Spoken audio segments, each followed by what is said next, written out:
Your mother calls. Before you even answer, your chest tightens. She wants you to visit this weekend again. You already have plans. You've been working 60-hour weeks, you need rest. But the moment you think about saying no, that familiar weight drops into your stomach. Guilt. Not because you did something wrong, but because somewhere along the way you learned that taking care of yourself makes you a bad person. Here's what nobody tells you. That guilt is a weapon.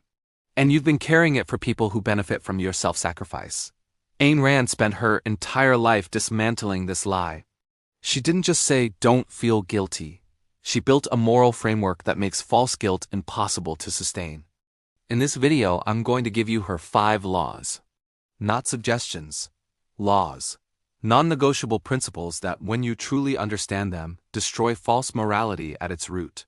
By the end of this video, you'll know exactly how to identify manufactured guilt, why rejecting it is the most moral thing you can do, and how to operate from a place of rational self-interest without apology. If you've spent years trying to be good enough for people who keep moving the goalpost, this is for you. Why is it so hard to stop feeling guilty? Because you've been programmed since childhood to believe that morality means self-sacrifice. That being a good person means putting everyone else first. That if you pursue your own happiness, you're selfish, and selfish is the worst thing you can be. Think about how this was installed. Your parents told you to share your toys even when you didn't want to. Your teachers praised the kid who gave up their lunch for someone else. Churches built entire theologies around the idea that your desires are sinful and service to others is sacred. Every movie, every story, every cultural message told you the same thing. The hero sacrifices, the villain pursues their own interests. So now you're an adult, and guilt is your default setting. Someone asks for your time? Guilt if you say no. Someone asks for money? Guilt if you hesitate. Someone is upset with a choice you made for your own well-being? Guilt for not contorting yourself to make them comfortable. Here's the mechanism. Guilt is triggered not by doing something wrong, but by violating someone else's expectations of your self-sacrifice. Your mother expected you to visit. Your friend expected you to drop everything to help them move. Your coworker expected you to cover their shift. You didn't violate a moral principle, you violated their assumption that their needs automatically override yours. And the reason this works is because you still believe, on some level, that their claim on your life is legitimate. That needing rest is less important than their convenience. That your plans are negotiable, but their demands are sacred. That you exist to serve. Ayn Rand called this the morality of death, a moral code that tells you virtue is found in self-erasure. And until you see it for what it is, a system designed to extract value from producers and give it to people who haven't earned it, you'll keep carrying guilt that was never yours to carry. Here's what Ayn Rand understood that most people never will. Eliminating false guilt isn't just psychologically healthy, it's a moral imperative. In her philosophy, Objectivism, morality exists to serve one purpose: your life, not your neighbor's life. Not society's life, your life. The standard of moral value is whether something supports your survival and flourishing as a rational human being. Anything that undermines that is immoral, even if culture calls it virtue. Rand was crystal clear. The purpose of morality is to teach you not to suffer and die, but to enjoy yourself and live. Read that again. Morality exists so you can enjoy yourself and live, not so you can sacrifice, not so you can serve, so you can thrive. This is the complete inversion of everything you were taught. Traditional morality says, you are born in debt, you owe your parents for raising you. You owe society for the roads you drive on. You owe the poor for having more than them. You owe, in repayment is your life, your time, your energy, given away until there's nothing left. Rand says, you owe nothing you didn't voluntarily agree to. Your life is yours. Your time is yours. Your energy is yours. And the highest moral act is using those things to build a life you value. Not because you're exempt from morality, but because that is morality. Now here's the reframe you need to burn into your mind. When you feel guilt for pursuing your own happiness, you're not experiencing a moral emotion. You're experiencing the residue of a corrupt code designed to control you. Guilt, in this context, is not your conscience, it's someone else's leash. Rand wrote in Atlas Shrugged, "Do not let your fire go out, spark by irreplaceable spark, in the hopeless swamps of the not quite, the not yet, and the not at all. Do not let the hero in your soul perish in lonely frustration for the life you deserved and have never been able to reach. The world you desire can be won. It exists. It is real. It is possible. It is yours. The 5 laws I'm about to give you are not techniques to manage guilt. They are philosophical weapons to annihilate it. They work because they're true. And once you see them, you can't unsee them. Law number 1. The law of rational self-interest. The first law is simple. You are the primary beneficiary of your own actions. And this is moral. Ayn Rand didn't say be selfish sometimes as a compromise. She said rational self-interest is the only valid moral framework. Here's why. You cannot give what you don't have. You cannot be generous if you're broke. You cannot be kind if you're exhausted. You cannot help others if you've destroyed yourself. The oxygen mask goes on you first, not because you're more important than others, but because a dead person saves no one. But here's the key word, rational. Rational self-interest means pursuing your actual long-term flourishing, not impulsive destruction. The gambler who ruins his family isn't self-interested, he's self-destructive. The narcissist who burns every relationship isn't pursuing his interest, he's undermining it. Rational self-interest requires thought, planning, values, integrity. Here's what this looks like. Sarah is a graphic designer. Her sister calls asking Sarah to design her wedding invitations for free, because we're family. Sarah's rational self-interest says, I value my sister, but my time has value. I've built skills over years. Free labor undermines my business and my respect for my own work. Sarah offers a family discount, not free work. Her sister is offended. Sarah feels guilt until she remembers law number 1. She didn't do anything wrong. She valued herself. That's moral. Common mistake. Thinking self-interest means never help anyone. Wrong. It means help when you choose. For your reasons, because it serves a value you hold, not because someone else's need creates an automatic obligation. LAW number 2. The law of earned guilt. The second law. Guilt is only valid when you violate your own rational values.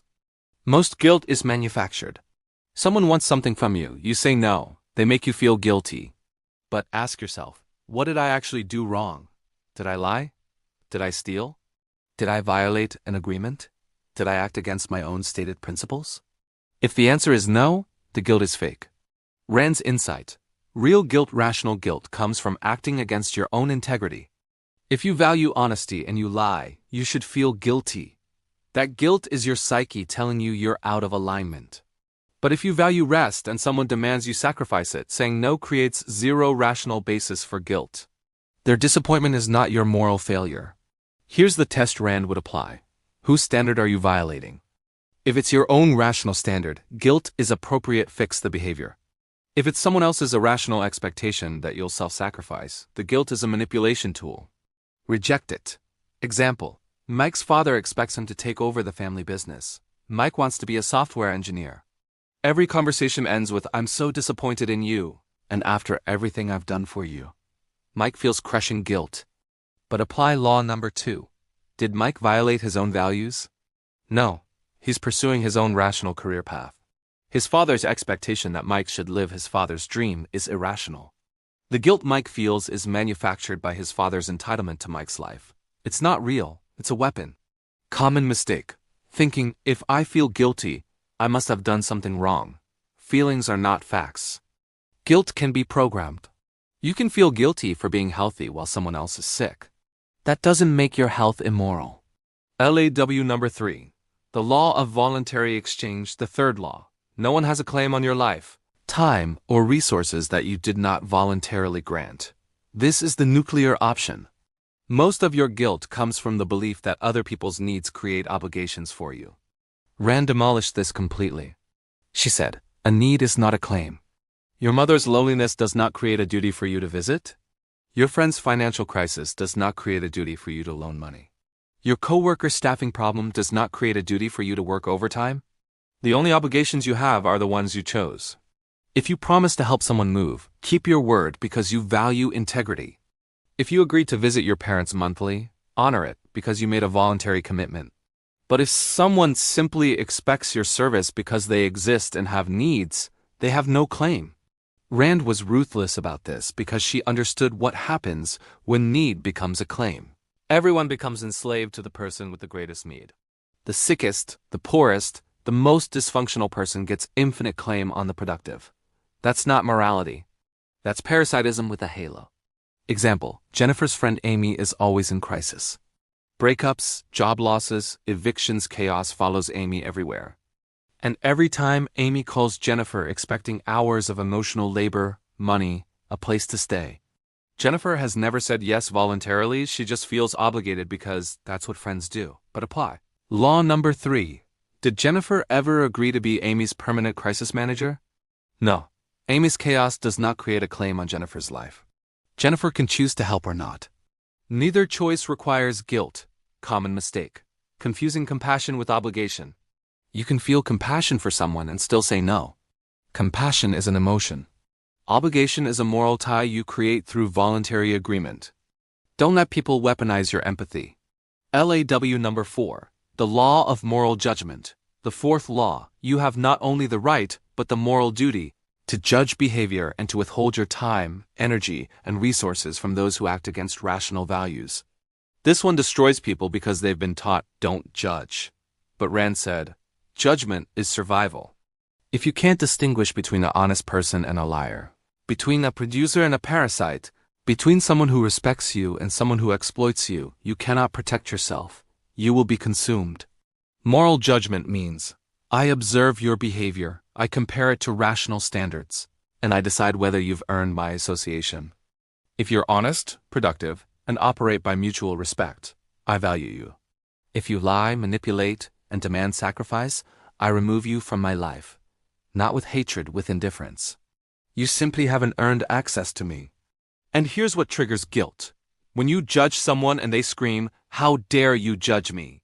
They want immunity from consequences. They want to act however they want and still receive your value. Rand said, absolutely not. Your life is not a charity ward for people who refuse to earn your respect. Example, David's brother Tom is an addict. Tom has stolen from David, lied to him, manipulated him, and never followed through on recovery. Their mother insists David keep helping Tom because he's family. But David applies law number 4. Tom's behavior is irrational and destructive. Tom has not earned David's resources or emotional energy. David can wish Tom well from a distance, but he is not morally obligated to fund Tom's destruction. David cuts contact. The family calls him heartless. David refuses the guilt because he made a rational moral judgment and he trusts it.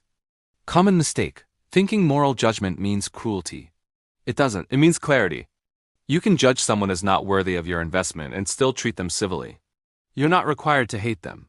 You're just not required to sacrifice for them. Law number 5. The law of life as the standard, the fifth and final law. If an action does not support your life and flourishing, it is not moral, no matter what anyone calls it. This is Rand's ultimate standard. Morality is not obedience to God, society, or tradition. Morality is what allows a rational human being to survive and thrive. If something destroys your health, your happiness, your self-respect, your capacity to function, it is immoral. Period. This cuts through every guilt trip instantly. Someone wants you to work yourself into burnout for their benefit? Immoral. Someone wants you to stay in a relationship that erodes your sanity? Immoral. Someone wants you to fund their lifestyle while you go into debt? Immoral. It doesn't matter if they call it love, duty, or compassion. If it destroys your life, it fails the moral test. Rand wrote, man's life is the standard of morality, but your own life is its purpose. You are not here to be sacrificed. You are here to live. And every choice you make should be evaluated on one question. Does this serve my rational flourishing, or does it undermine it? Example, Linda's church community expects her to volunteer 20 hours a week. She's told it's her Christian duty, and that service is the path to heaven. But Linda is exhausted, her career is suffering, and she resents every minute. She applies law number 5. Is this serving my life? No, it's draining me for the benefit of an organization that guilt trips me into compliance. Linda cuts her hours to 5 per week, what she can give joyfully. The community shamas her. Linda doesn't care.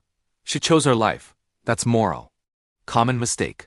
Thinking if it's hard, it must be virtuous. Suffering is not a virtue. Sacrifice is not a virtue. Living is the virtue. If something makes you miserable and serves no rational value of yours, stop calling it noble and start calling it what it is, self-destruction. Now, let's talk about what happens when you actually apply these 5 laws. Because the moment you stop absorbing guilt, the people who benefited from it will push back. Hard. They won't call it what it is, loss of control over you. They'll dress it up as concern for your soul. Here are the 3 reactions you'll face, and how to handle them. Reaction number 1. You've changed. You're being selfish. This is the first weapon they'll deploy. You'll set a boundary, and someone will look at you with disappointment and say, "You've changed. You're not the person I thought you were. You're being selfish." Here's what's actually happening. You have changed. You stopped being a resource they could extract from without resistance. And yes, by their definition, self-sacrifice as virtue, you are being selfish. You're prioritizing your rational self-interest. But notice what they're doing. They're not arguing you're wrong. They're just labeling you with a word they've trained you to fear. Ayn Rand's response: "Of course I've changed. I stopped letting you define morality for me. You don't defend yourself against the charge of selfishness. You reject the premise that selfishness, properly understood, is evil. You say, if taking care of my own life is selfish, then I'm selfish. And I'm fine with that." What this reveals about them: they preferred you when you were compliant. Your growth threatens the dynamic where they take and you give. They're not worried about your character, they're worried about losing access to your sacrifice. Your move. Don't argue. Don't justify. Don't try to prove you're still good. Simply hold your boundary and let them adjust to the new reality. The people who actually value you will adapt. The ones who needed your self-erasure will leave. Let them. Reaction number 2. You don't care about anyone but yourself. This one's more aggressive. You'll refuse to martyr yourself, and they'll escalate. You don't care about anyone but yourself. What about family? What about loyalty? What about love? Here's the manipulation. They're equating care with sacrifice. As if the only way to prove you love someone is to damage yourself for them.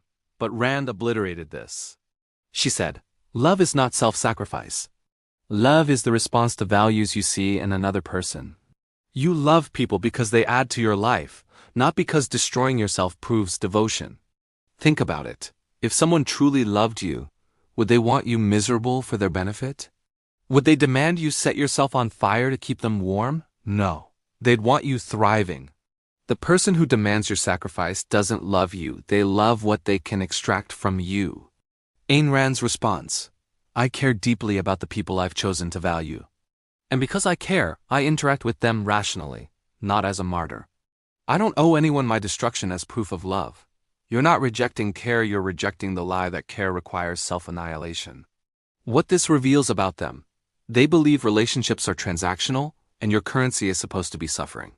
They've never built a relationship based on mutual value and mutual respect, so they can't even conceive of what you're doing to them if you're not sacrificing, you're not loving.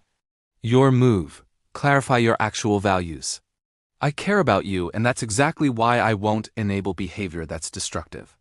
I care about you enough to tell you the truth, even when it's uncomfortable. But I will not set myself on fire to keep you warm. That's not love, that's codependence. Reaction number 3. You'll regret this. You'll end up alone. This is the fear-based final strike.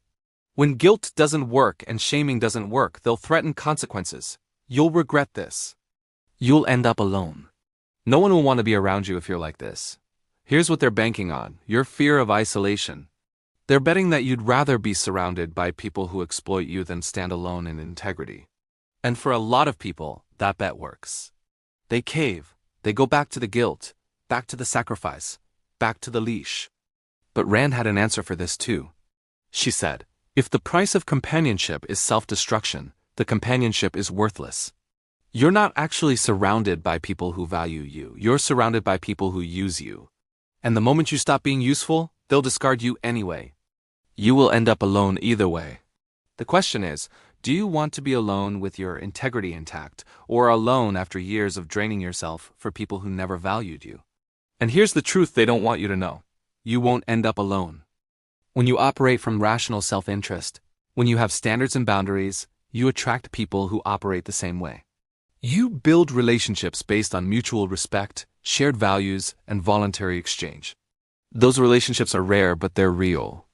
And one real relationship is worth 1,000 built on guilt.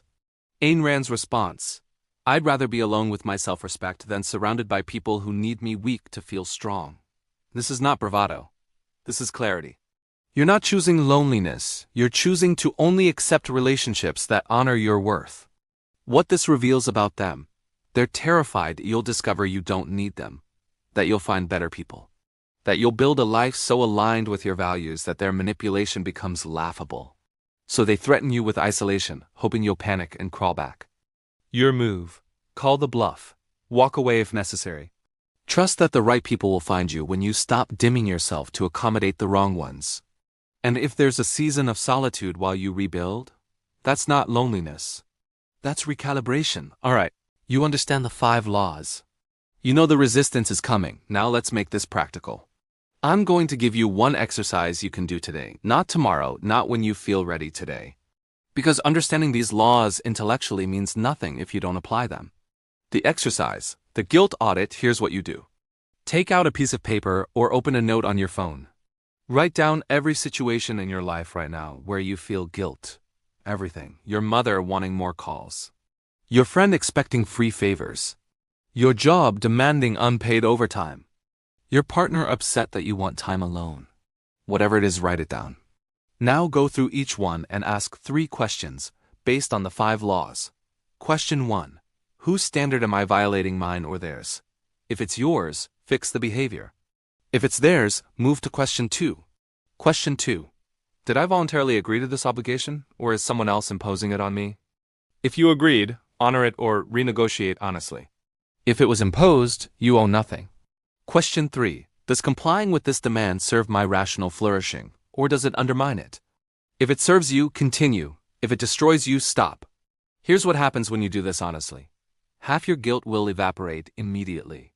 You'll see it for what it is: manufactured obligations designed to control you. The other half will require action. A conversation, a boundary, a decision to remove someone from your life. And yes, that's uncomfortable. But discomfort is not the same as immorality. Write 1 action step next to each item. Just 1, not a 10-step plan. One thing you will do this week to stop carrying false guilt. Maybe it's saying no to the next request without justifying yourself. Maybe it's having the conversation you've been avoiding.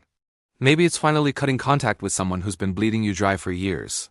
Do this exercise. Actually do it. Because Ayn Rand didn't write philosophy so you could nod along and change nothing. She wrote it so you could take your life back. What to expect when you start applying these laws? Here's what you'll notice. First, immediate relief. The moment you stop pretending other people's irrational expectations are your moral duty, weight lifts. You'll feel lighter than you have in years. Then backlash. The people who benefited from your guilt will push back exactly like we covered. Let them. Their discomfort is not your emergency. And finally, this is the part that makes it all worth it: clarity. You'll start to see who actually values you versus who is just using you. You'll make decisions faster because you're not paralyzed by false guilt. You'll have energy you didn't know you had because you're not hemorrhaging it into black holes disguised as obligations. Ayn Rand promised that living by rational principles leads to happiness. Not someday. Not in theory, actually. And the 5 laws are your path there. Let's bring this home. You now have Ayn Rand's 5 laws to destroy false morality. Law number 1. You are the primary beneficiary of your own actions, and this is moral. Law number 2. Guilt is only valid when you violate your own rational values. Law number 3. No one has a claim on your life that you did not voluntarily grant. Law number 4. You have the moral duty to judge behavior and withdraw from those who act irrationally. Law number 5. If an action does not support your life and flourishing, it is not moral. These aren't tips, they're not suggestions. They're laws, philosophical principles that, when you internalize them, make false guilt impossible to sustain. The guilt you've been carrying was never yours. It was installed by people who needed you compliant, and today you take it off. If this video gave you the clarity you've been searching for, hit that like button. Drop a comment and tell me which law hit hardest for you. I read every single one. And if you want to keep seeing life through the Rand lens, subscribe. Because we're just getting started dismantling the lies you were taught to call virtue. Next video, we're breaking down why. Ayn Rand said, "Productive work is the central purpose of a rational man's life." And what that means if you hate your job. You were not born to sacrifice. You were born to live. Stop apologizing for it.